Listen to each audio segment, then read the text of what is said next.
माझ्या नवीन ब्लॉगमध्ये आपलं स्वागत आहे. तरी सर्वांना श्री शिवाय नमस्तुभ्यम.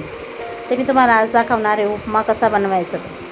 तर बघूया आपण. आता उपमासाठी मी कढई ठेवलेली आहे. त्याच्यात आपण आता मी तूप टाकून घेतलेलं आहे 1 किंवा 1.5 चमचा. आता ती तूप पूर्ण गरम झाल्यावर त्याच्यात मग आपण आता रवा भाजून घेऊ. पहिले 1 कप रवा घेतलेला आहे. आता त्या तुपामध्ये रवा भाजून घेते मी.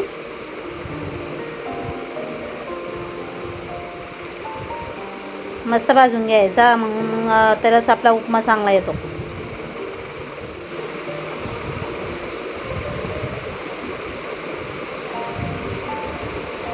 आता आपला रवा भाजला गेलेला आहे. आता खाली प्लेटमध्ये काढून घेते मी. आणि आता कढईत अजून तूप टाकते थोडंसं. 1 चम्मच तूप टाकलं मी. हे बघा, आता ते तूप गरम झाल्यावर त्याच्यात आपण आता टाकू. तूप गरम झाल्यावर आता त्याच्यात टाकणार आहे मी आता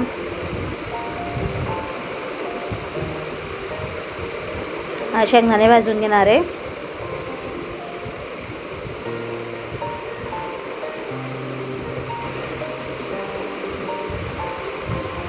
शेंगदाणे भाजले गेले की मग शेंगदाणे काढून घेऊ आपण आता एका प्लेटमध्ये.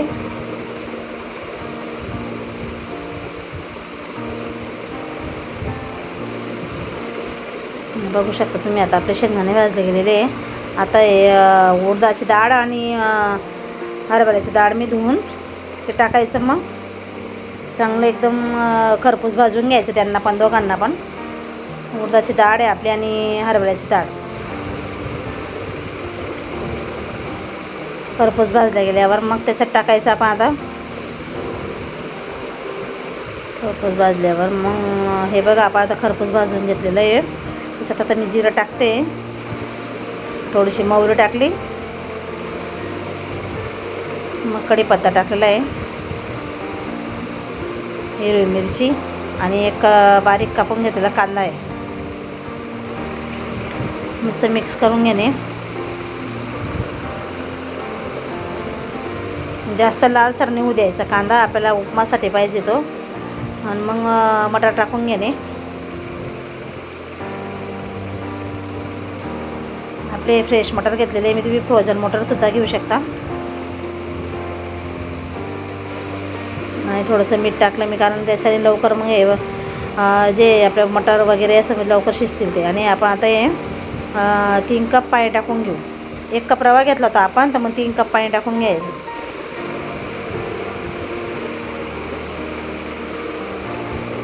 मिक्स करायचं. तुम्ही याच्यात गाजरसुद्धा टाकू शकता, कारण माझ्याकडे गाजर नव्हतं त्याच्यामुळे मी काही टाकलेलं नाही गाजर. आता मीठ टाकून घेतलं मी, चवीनुसार मीठ टाकून घ्यायचं.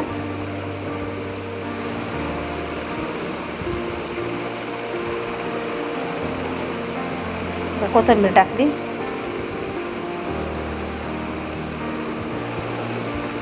चांगलं आपल्या आता उकळी येऊन गेलेली आहे. आता रवा टाकून घेऊ आपण. आता म्हणजे भाजून घेतलेला आहे आपण रवा. तो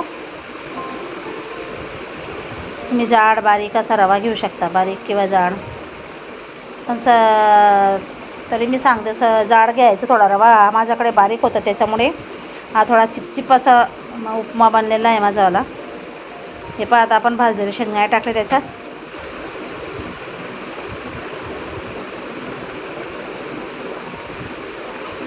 आता आपला रवा तयार झालेला आहे, बघू शकता तुम्ही. तरी माझा व्हिडिओ आवडल्यास लाईक करा, शेअर करा, सबस्क्राईब करा. धन्यवाद.